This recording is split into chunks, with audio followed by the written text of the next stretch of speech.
What is up, everyone? Renfail here with the latest Diablo IV guide for those of you who are enjoying this game alongside with me.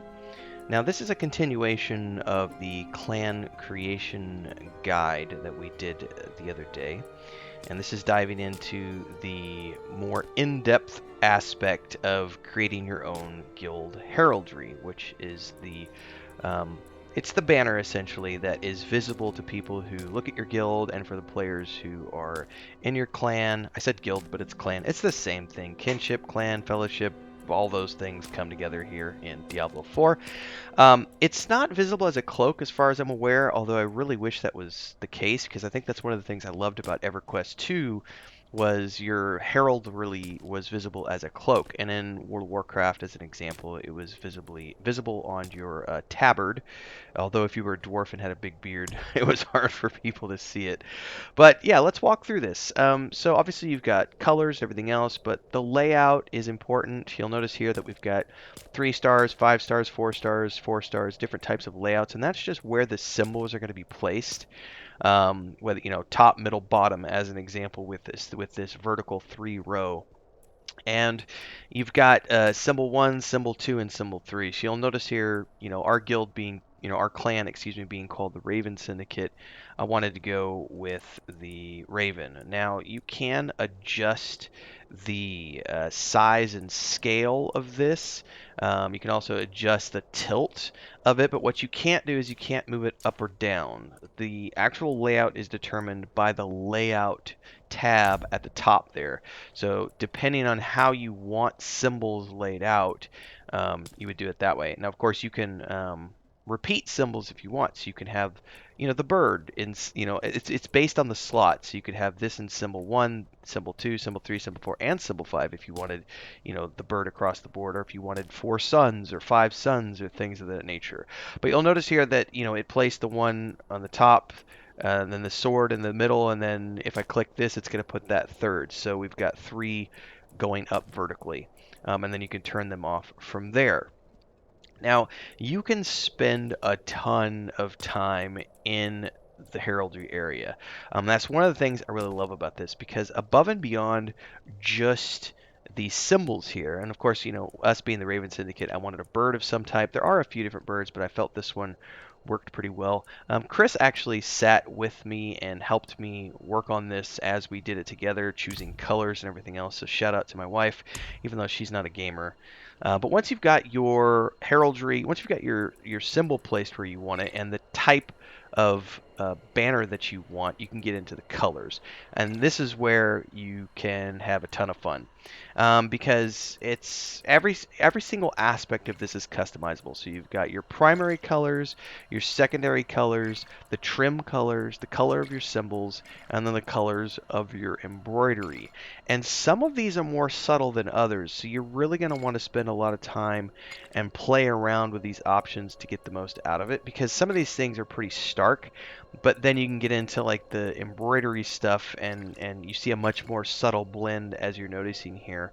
So you can go throughout here and just kind of pick the colors that you think are going to work the best for your group and your guild. Now, hey everyone, Renfail here with the commercial part of the video where I say, hey, if you like this, don't forget to like, subscribe, and hit that bell icon so you never miss an update. And thanks to all of our supporters here on YouTube and over on Patreon, our highest members, our guild champions, Crazy's Relative, Remy D here on YouTube. And don't forget, if you want to support, it's really easy. You can do the memberships below, the Adventurers Guild, 3 different tiers. There's also the super thanks on any uploaded video or YouTube short that you find. There's also, of course, the super chats and stickers that you could do on any live stream or premiere, and the Patreon page if you want to dive into the fantasy world that I have with my brother and my wife, which is a tabletop game, a point-and-click adventure game, and a fantasy book series. All are great ways to keep this channel going and me going full-time. Thanks again for those of you who support. Let's get back to the video that you're watching now. I'm someone who likes more of the darker tones. Like, I'm not choosing anything that's obnoxiously bright, like a bright yellow. I'm using more of a subtle sort of like, I would say straw colored yellow, some subtle darker reds around the borders, sort of a darker background. kind of blending towards the bottom. One of the reasons I liked the style that I chose for the banner in that background is it's towards the bottom. That style of coloring, it's more like, oh, maybe I kind of looked at it like a cloak, and saying, maybe this is a cloak that the characters would wear, even though it's not. It is just a herald banner. But I like the idea of the bottom part of it being slightly more dirty, and having the blending of colors going from the bottom as opposed to coming from the top. Now, of course, everybody's going to have a personal preference that works for them. That's just what happened to work for me. So going back to banner shapes now, going into the symbols now. So we'll go through the layout, um, look through here and finalize everything, make sure that we've got everything the way we want it. I'm not a big fan of like busy, busy, busy, but I do want to have a second element here. But the question is, where do I want this second element? And in a perfect world, I think it would be really cool if they would allow you to customize the placement of the elements on the banner as opposed to just having a layout that you can choose from.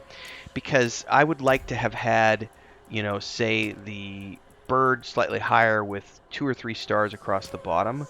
But, in this case, I can't do that, so I'm just going to make the most of what's available. And it's a very good system, don't get me wrong, but I'm always a bigger fan of, more options are better. I like to be able to customize. So I actually do want a secondary element here down below. Um, it doesn't need to be another animal. I'm just kind of looking through here. I think ultimately we're going to settle on the moon, which I think looks really, really cool. Um, I don't think, a lot of these you could go with arrows or something, but when I was working with Chris on this, the moon was what ultimately ended up working for us the best. And then you could make the size whatever you want it to be.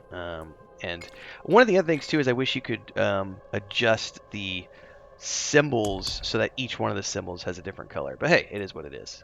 Of course, banner shape is where you get the bottom edge of the banner.